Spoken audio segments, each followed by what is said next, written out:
Good morning guys, it's Jenny here from Just Jenny Journaling. Welcome back to my channel once again. Just going to move on the second part of altering these two bullet journal things into one for my scripture journal. So from the first video we actually glued the two journals together. We popped the fabric cover on and that's been left now for 24 hours to settle. So you can see I might put a bit of a trim I think on this, but the next thing I want to do is I wanted to put the little plate. I've chosen a Tim Holtz one, a little Tim Holtz plate thing, and I wanted to write just notes I think on here and pop it on the front. That's what we're going to do today.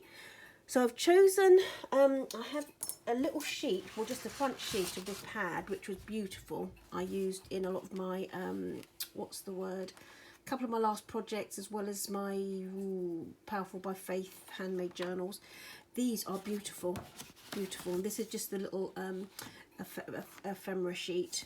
But there was enough here to take one of the tickets and I'm going to stamp it. I'm just going to stamp. Oh, just by the way, bread maker's on. I'm trying to multitask here, so you might hear the bread maker in the background. Hope it's not too disturbing for you guys. Just experimenting, going out for a walk in a mow. Anyway, so these are clickable stamps, alphabet stamps. I saw Barbara from 49 Dragonflies, I saw her use these a little while ago and I invested in a set for myself. These were just from Amazon I think. What have I got here? I want to just write notes. That's all I want to write on the front. These are amazing, especially when you find it hard with single stamps to line them up, you know, get them right. So I'm going to write notes, and I've chosen, I'm going to kind of do it across here. We'll see how we go. Because I wanted, what I kind of wanted is a little bit of both colours. I want a bit of the brown and I want a bit of the blue as well. So kind of around there. What do you think? Yeah. What we'll do, let's pop that there. And I've decided to go for, let me pop that there and then we can kind of position it. I like that. Yeah, I like that. I don't mind myself whether or not, I had to go for a weathered wood. That's Tim Holtz. The blue china, broken china was a little bit too bright. So let's go for that. Let's just check. So just going to pop that on there. Let's see how that looks. Yeah, let's go for it. Notes. And then we'll pop that on. Yeah, we're going to go for a walk, my daughter and I, with a friend. And I thought, you know, it'd be nice to have some homemade bread with some soup for lunch when we get back. So let's pop that on. Oh, actually, let's just move it and do it like that. Like so. Notes.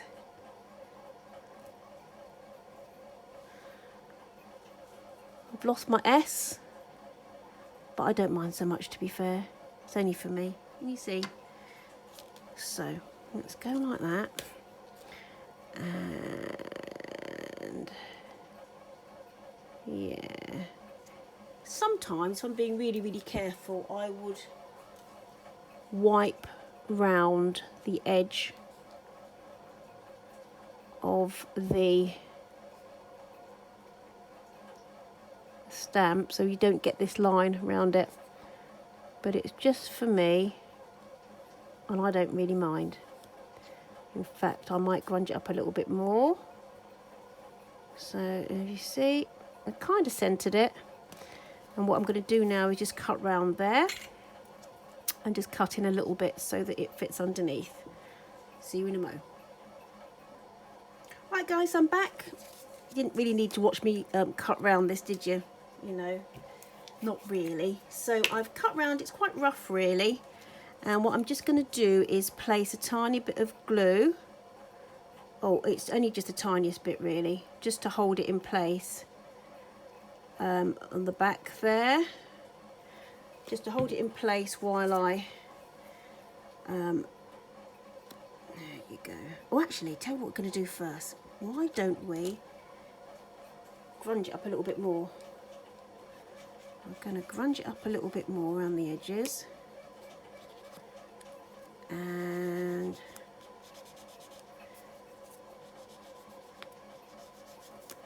so that the notes is going to look, the font is quite faded, suits me. Looks like it's, let's just grunge that up a little bit more. There you go. And then let's pop that on just to kind of keep it in place as we, there you go. Let's have a look. Let's straighten that.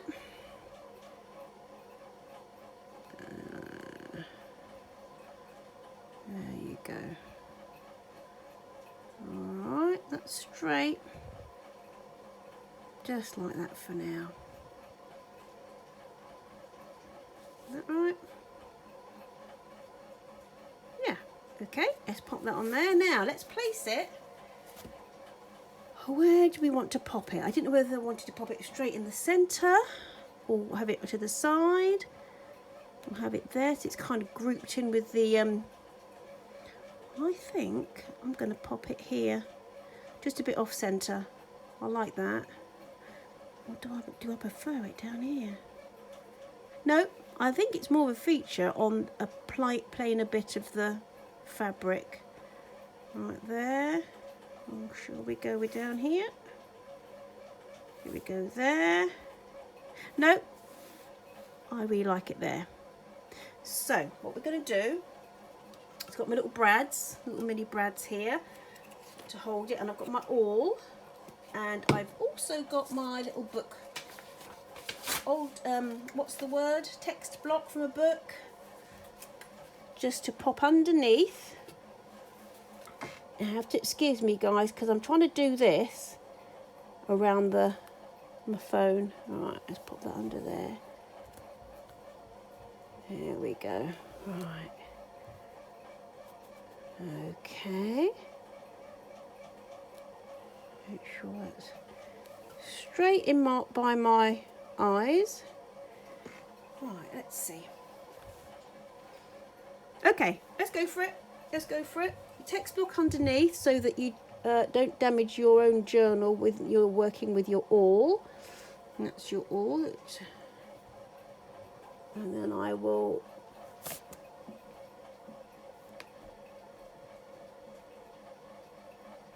pop my hole in. Probably not the best angle for you guys, is it? Oh, there you go. That's right. And now I'm going to just pop that through like so. Was it through? No, it's not quite there yet. Let's go down that path again.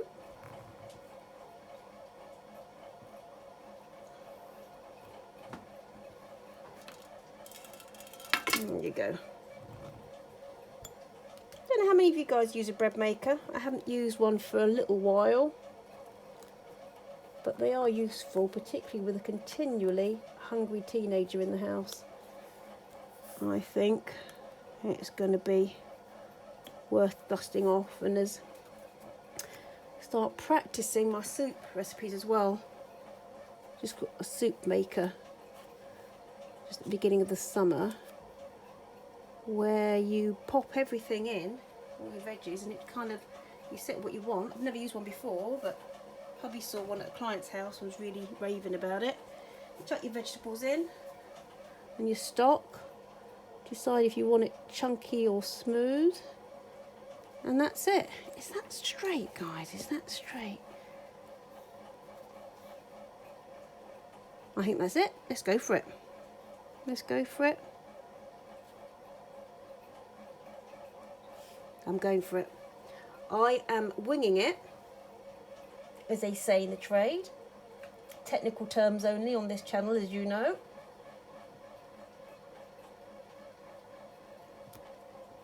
Oh, here we go. Here we go.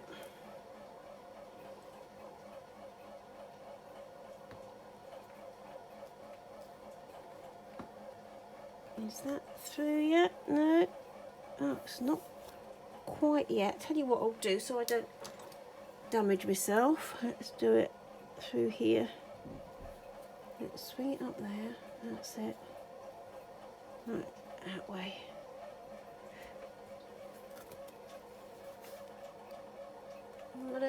Yeah, there you go. Let's pop that through. Let's pop that through. Do you know what? I can always move it if I don't. Yeah, here you go. And you see, you haven't seen that bit, can you? Sorry about that, guys. As soon as you open it.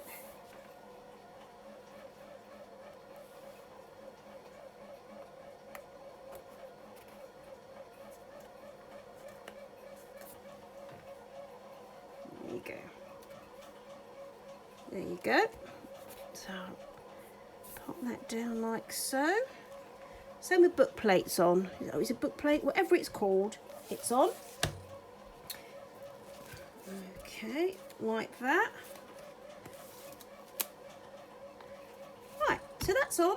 What we're going to do next is going to choose my fabric or lining, whatever, for this, that, and the back page with pocket as well. So we'll do that next. See you in a moment. Bye. Right, so we've got the cover on, we've got the sort of title plate. And what I want to do now is cover the inside 2 pages of the journal. I'm going to edge it with this plaid that goes with the fabric. But I've decided to use this vintage map. It's actually a carrier bag. But I love it. So I picked it up in one of the Cheap and Cheerful shops locally. And I've used it on one of Taya's books, I think. And I really like the colours for the inside. So what I've done is I folded it in half, and I'm just going to sketch. I was going to measure really, precisely, but I thought I'd just sketch the outline of the journal size onto the bag. I've put a bulldog clip at the top to kind of hold it in place, and that way then it kind of holds it in place while I just cut round the edge. The shape of the journal.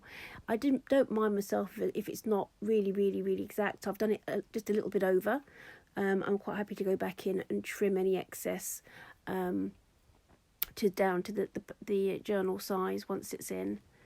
So yeah, so that's the inside. So it's all cut. I love the colours. I really love the way it sits. So I've got my bone folder, just to make sure that I can really sort of glue it into the crease. And I get a bulldog clip and I try and I just clip it just in place to kind of hold it sort of in line really at the left hand top of the journal while I glue everything. Yeah, I brush the glue on underneath, and it's nice as well to have something substantial to cover over the brads from the note. I never know what those things are called. It's not a book plate, is it? But it's a nameplate type thing for the book, which you popped in. Just remember to put a little bit of plastic underneath the opposite page so that if I glue over the edges, it doesn't stick all the pages together. So it's all glued down, just lining it up really, and scooching any air bubbles out with my bone folder, and making sure that it's really sort of it's really glued into the crease of into the fold of the journal. And just finish off putting those extra bits of glue on the front page bit there, and scooch it across just to make sure it's really get rid of any air bubbles. It goes down really nicely, lays really nicely on that one. And I'll leave that to dry for a little while before I go back in, and we'll put a bit of edging on the front. See you soon. So now the inside front cover is done. It's dried, a little bit buckled, but I'm sure I can work with that. So what I've done now, I've taken the scraps of the bag and some of the fabric from the matching from the pack that matches the front fabric, and I've cut them down to fit the pocket at the back on the back cover. So it's 24.5 centimeters high and 25.5 centimeters high on the actual page, opposite page. Now I've decided that I don't really want to print lots, and I'm going to kind of use what I have. So I'm just going to do this in strips. So you're going to have strips of fabric and strips of the map bag, and all across. That's on the edge of the pocket. If you noticed underneath, I've actually placed a piece of plastic in the bottom, underneath the pocket or in the pocket, just so that if there's any stray glue, I don't accidentally glue the pocket shut. That's really easy to do. So so that's gone on first onto the edge of the pocket, and then I'm just gluing to put the vintage map design bag onto the rest of the pocket. You might see right in the top right hand corner, I did actually very first of all glue some fabric onto over the edge of the back page, but it was out of frame. It was all out of frame, so I've edited it out. So you have to imagine that you've seen that, because I've just done the inside, and towards the end of the video we'll just glue down the outside, and you'll see what I mean then. So yeah, this can be rough and ready. Don't be too precious with it, because I am going to do some collage work. So I've decided to use a strip of the bag on the inside middle, on that bit where I'm gluing now, because it's less bulky, and it'll be less bulky than the fabric on that middle sort of seam of the or middle fold of the journal. So just trying to wipe off as much excess glue as possible for underneath the pocket, and I'm just going to glue across the inside back page and lay down the fabric and the bag. So I've measured them at slightly longer on each, top and bottom, and I will trim those down later on. That's no problem at all. Just making sure I've got enough glue on, because the fabric's obviously a little bit absorbent, and it's easy to underglue. Right, so that's the matching fabric, just a strip, as you can see, and I've decided to use my Boss Stick. For that, mainly because I've got some. I bought some the other day, forgot I had it, and it's easy when you're just trying to do a little bit of detail like that. It's easier than trying to brush the other glue on with a large brush.